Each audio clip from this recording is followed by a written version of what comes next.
एखाद्या सिनेमातील बेटावर राहण्यासारखा अनुभव देणारा सुंदर असा समुद्रकिनारा,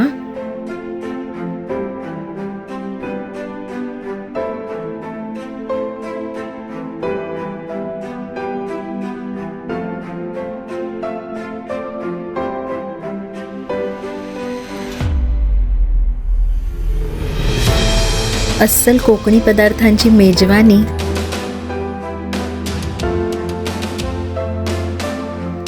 मासेमारी आणि बोट राईडचा थरार,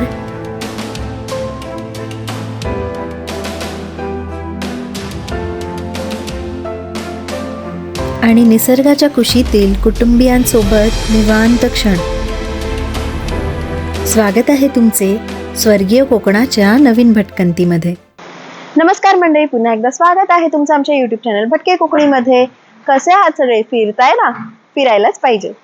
आज मी घेऊन आली आहे आणखी एक नवीन भटकंती तुमच्यासाठी. आणि मी आता उभी आहे भोगवे बीचवर. माझ्या मागे तुम्हाला दिसत असेल तिथे मगरीच्या आकाराचा तो क्रोकोडाईल पॉइंट आहे. आज आम्ही भोगवेची भटकंती करणार आहोत. आज जिथे आम्ही मुक्काम करणार आहोत त्या रिसॉर्टचं नाव आहे आर्यवर्त बीच रिसॉर्ट.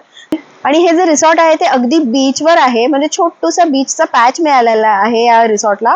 तर तिथे आम्ही स्टे करणार आहोत. मी तुम्हाला दाखवते इथला परिसर कसा आहे आणि इथलं जेवण कसं आहे. इथे राहिलात तर काय ऍक्टिव्हिटीज आपल्याला करता येतील. तर वेळ न घालवता चला माझ्यासोबत भटकंतीला सुरुवात करूया. इथे ट्रेनने येण्यासाठी कुडाळ हे जवळचे स्टेशन आहे. कुडाळ स्टेशनहून रिसॉर्टवर जाण्यासाठी त्यांनी गाडीची सोय केली होती.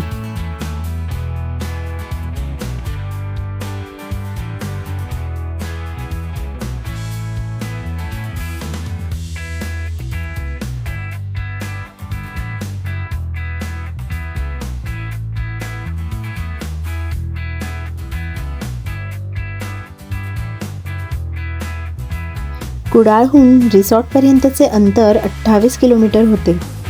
आम्हाला रिसॉर्टला पोहोचायला साधारण पाऊण तास लागला. जसे रिसॉर्ट जवळ येत होते तशी वाट रोमांचक होऊ लागली.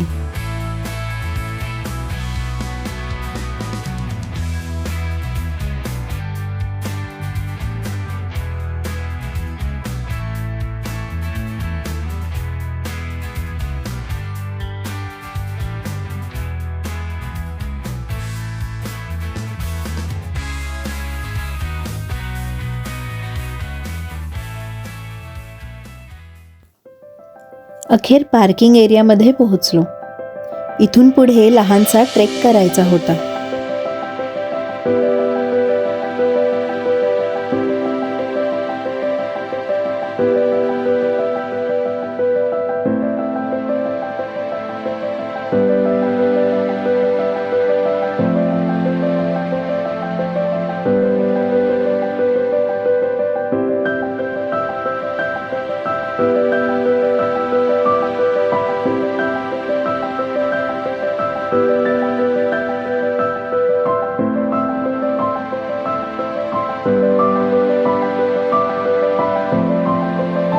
सामान नेण्यासाठी त्यांनी इलेक्ट्रिक रिक्षाची सोय केली होती. थोडं पुढे गेल्यावर वाटेत सुपारीची बाग दिसली.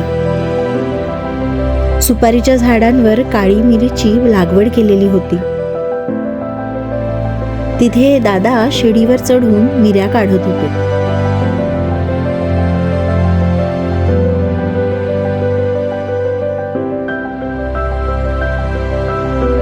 या बागेच्या कमानीतून पुढे जाताना कुतूहल आणखी वाढत होते.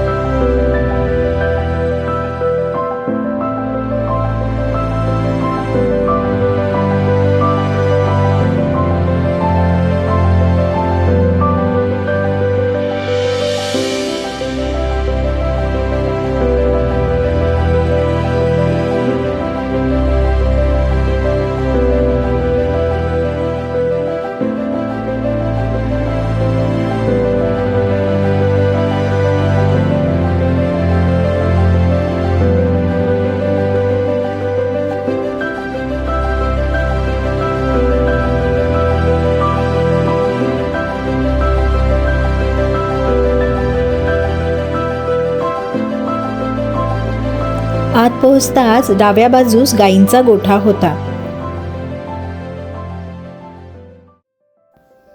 इथले कॉटेज स्वच्छ आणि नीटनेटके होते.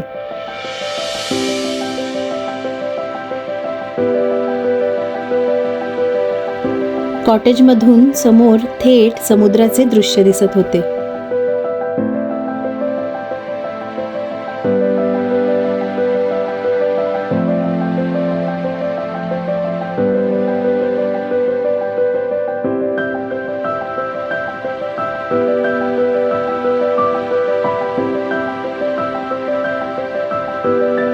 इथे सर्व वयोगटातील पाहुण्यांसाठी बोर्ड गेमचे पर्याय आहेत. रिसॉर्टमधूनच समुद्रावर जाण्यासाठी वाट आहे.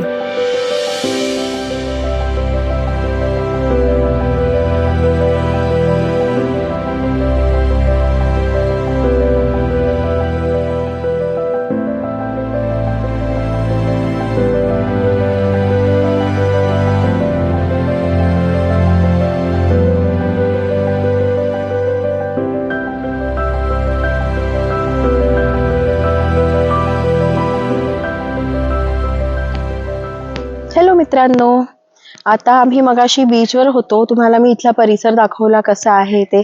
एका बाजूला ह्याच्या बीच आहे आणि जर इथे थांबलात ना तर ह्यांचं आवार पण खूप सुंदर आहे.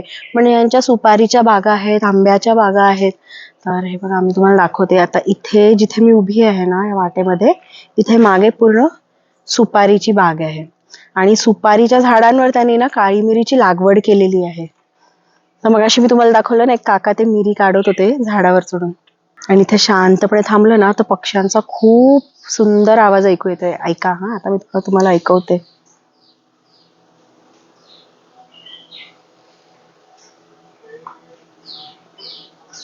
आहे ना भारी. आता इथून थोडं वर गेल्यावर त्यांची आंब्याची बाग आहे. तर आम्ही आता तिथे फेरफटका मारायला चाललोय. चला तर तुम्ही पण आमच्या सोबत. तर मी तर आता इथे या बागेत पोहोचलीये आणि या आंब्याखाली मी आता थोडा वेळ निवांत वेळ घालवणार आहे. तर तुम्ही पण माझ्या सोबत या बागेतली शांतता अनुभव करा. चला तर.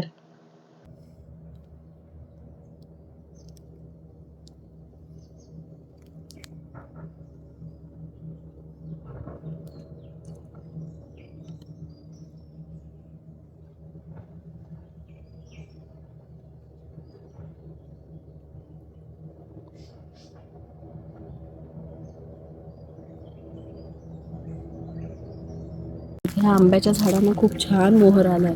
त्यावेळेस ना कोकणात जिथे पण आम्ही फिरतोय ना, माझ्या हे एक लक्षात आलंय की मोहर आंब्याच्या झाडांना आणि काजूला खूप सुंदर आलाय यावेळेस. म्हणजे मला आता असं वाटतंय मे महिन्यामध्ये एकदम चंगळच होणार आहे. इथे पण कैऱ्या पण बघा. आता मी बघते ना, तर आत्ता आपण फेब्रुवारी महिन्यात आम्ही इथे आलो, तर आत्ताच्या झाडांना कमीत कमी एकेका झाडात 50-60 कैऱ्या आम्हाला अशाच दिसत आहेत. तर मित्रांनो, यावर्षी कोकणामध्ये धमाल येणार आहे मे महिन्याच्या सुट्टीमध्ये. तर यंदाच्या मे महिन्याच्या सुट्टीत तुम्ही काय प्लॅन करणार आहात ते आम्हाला कमेंटमध्ये नक्की कळवा.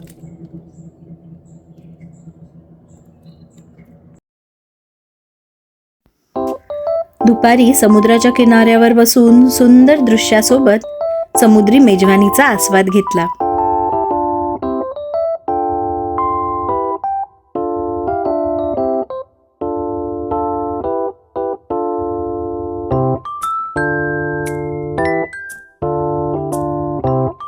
मग काय, स्टार्टर्स नंतर सरळ जेवणावर तुटून पडलो.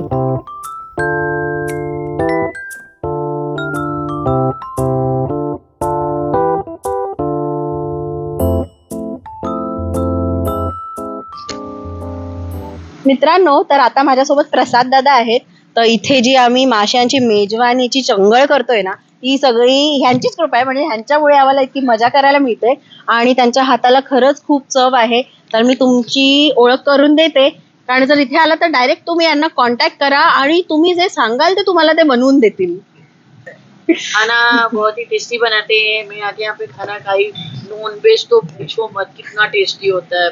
आणि आम्ही तर म्हणजे काय नाही खाल्लं तुम्हाला सांगू. आम्ही खेकडे खाल्ले, आम्ही तिसऱ्या खाल्ल्या, आम्ही प्रॉन्स खाल्ले, पापलेट, सुरमई, जे हवं ते खाल्लं. आणि त्याच्यावर अजून बोंबील, बोंबील पण त्यांनी दिले होते आणि कोळंबी बिर्याणी.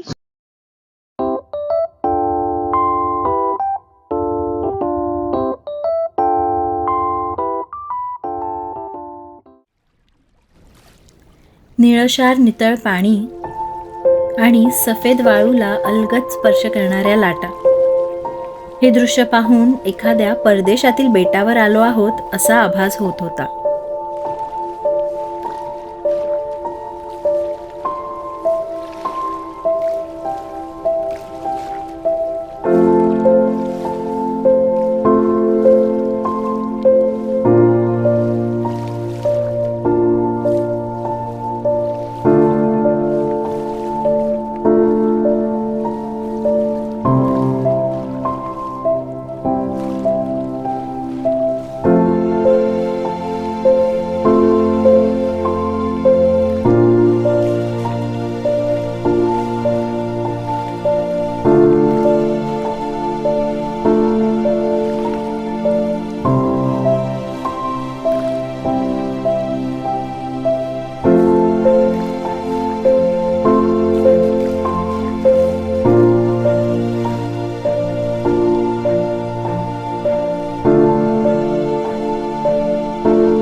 रिसॉर्टच्या समोरच्या बाजूला बेटावर वसलेले सुंदर असे देवबाग गाव आहे.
इथे दिवसभर बोटीमधून पर्यटक विहरताना दिसत होते.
की या किनाऱ्यावर निवांत बसून समोरचे दृश्य पाहत राहावे. खरंच हा अनुभव अविस्मरणीय होता. हॅलो मित्रांनो, आता आम्ही दुपारचं जेवण जेवलोय हे आणि आता संध्याकाळचे वाजतात 3:30 आणि आम्ही चाललोय बोट राईड करण्यासाठी. ही बघा, म्हणजे आम्ही आता इथे, हे मागे रिसॉर्ट आहे आमचं आणि हा समुद्र आहे आणि ही आहे आमची बोट. त्यामुळे आता आम्ही बोट राईड करायला जाणार आहोत. खूप धमाल मजा करणार आहोत. काय काय पॉइंट्स इथून फिरायला मिळतील ते मी तुम्हाला दाखवणार आहे. मागच्या वेळेस आम्ही देवबागला आलो होतो, आम्ही तिथे रिव्हर कोस्टला थांबलो होतो, ते समोरच आहे त्या बाजूला. तर त्यावेळेस आम्ही मँग्रोव्ह सफारी आणि सुनामी आयलंड हे सगळं फिरलो होतो. तर आज आम्ही जाणार आहोत लाईट हाऊस बघायला आणि पुढे मला वाटतं ते डॉल्फिन पॉइंट आणि बरंच काही दाखवतील. म्हातारीची चूळ आहे तो एक पॉइंट आहे आणि असं सगळे पॉइंट्स बघणार आहोत. तर चला तर. आता आम्ही सुरुवात करतो आमच्या बोट राईडला आणि सगळी बच्चा पार्टी पण आहे आपल्यासोबत. खूप मजा येणार आहे. ये हाय शौविक, प्लीज इधर एजू, मजा येते की नाही? यस. चला तर. समुद्राच्या लाटांना भेदत आमची बोट पुढे जाऊ लागली.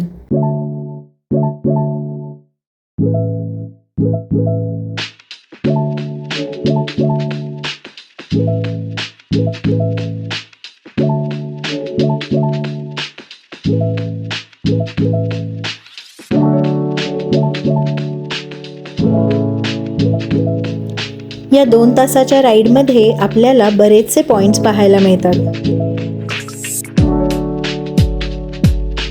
समोर दिसते आहे ते पोर्तुगीजकालीन लाईट हाऊस आहे.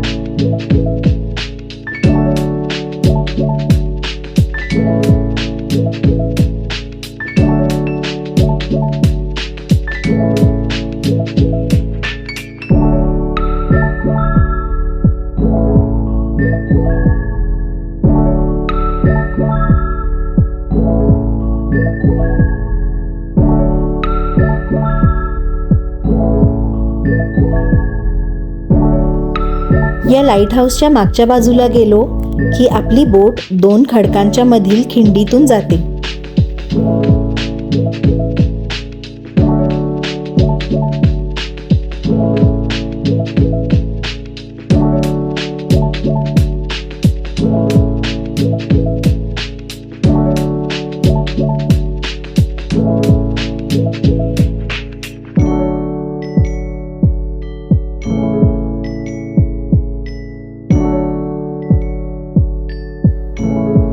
हे दृश्य अगदी बाली किंवा थायलंडमध्ये गेल्याचा आभास करून देते.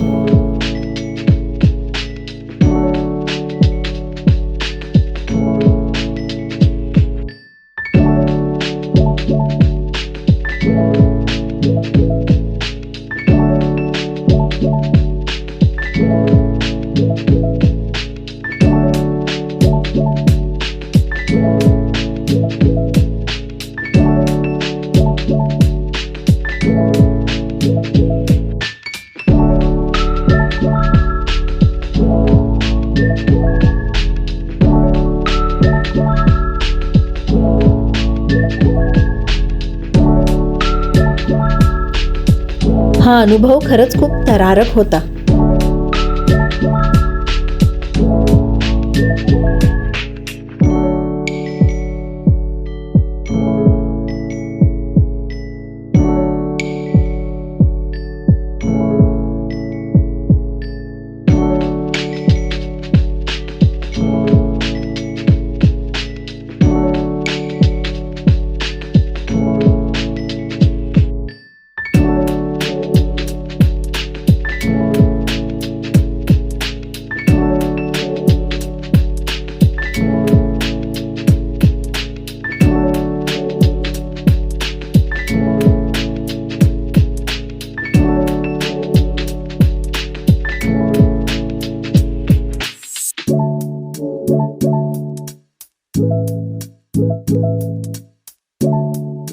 थोडं पुढे गेल्यावर ब्रिटिशकालीन लाईट हाऊस दिसले. या लाईट हाऊसवर अजूनही लोक पहाऱ्यासाठी मुक्कामाला असतात.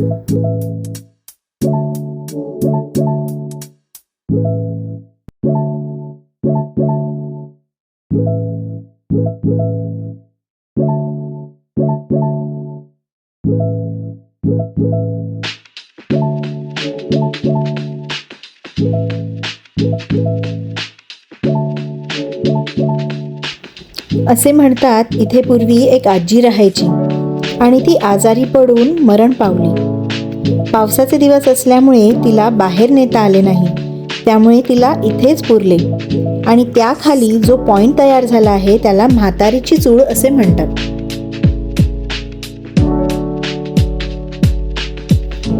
आम्ही ज्यावेळेस गेलो तेव्हा ओहोटी असल्यामुळे आम्हाला म्हातारीची चूळ पाहता आली नाही.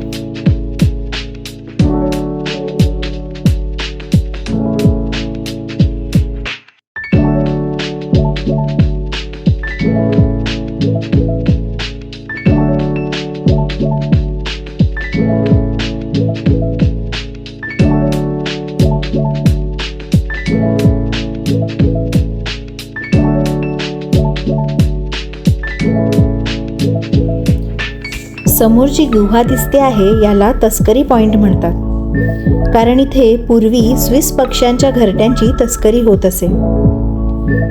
या पक्ष्यांच्या लाळेपासून बनवलेल्या घरट्यांचा वापर महागडे ड्रग्ज बनवण्यासाठी होत असे.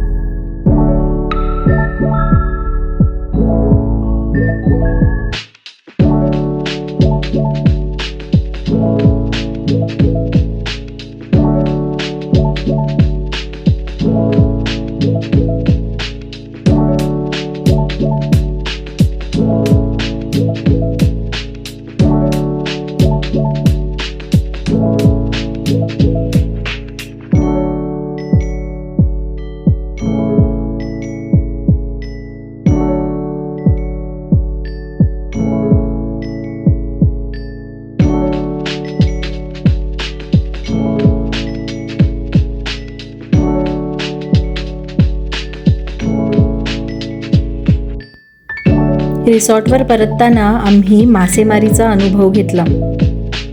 आमच्या गळाला एक मोठा सुरमई मासा लागला होता.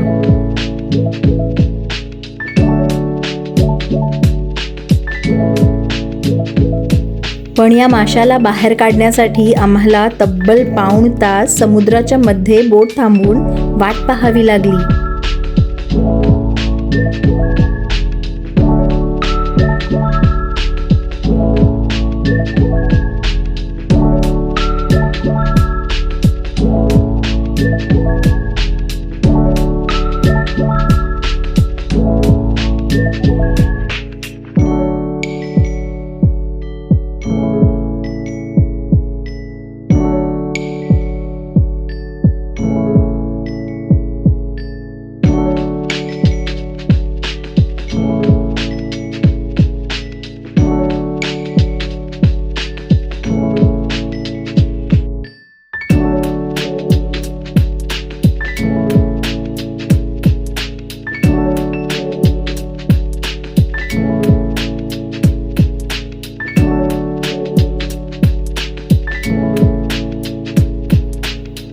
अखेर या दादांनी 15 किलोचा सुरमई मासा बाहेर काढला.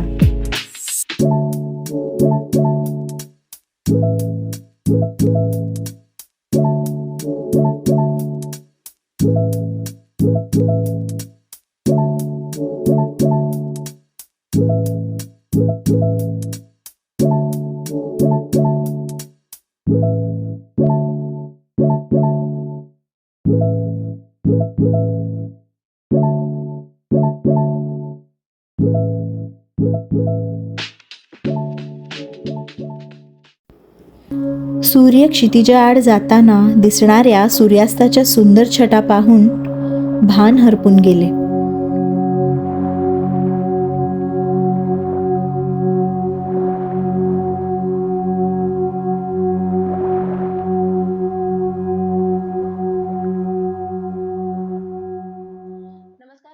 सकाळी या रिसॉर्टच्या ओनर दादांसोबत निसर्गाबद्दल आणि बागायतीबद्दल भरपूर गप्पा मारल्या. त्यांनी खूप छान मार्गदर्शन आम्हाला केलं. तर याचा एक संपूर्ण वेगळा व्हिडिओ आम्ही चॅनलवर टाकणार आहोत, तर तो प्लीज नक्की पहा.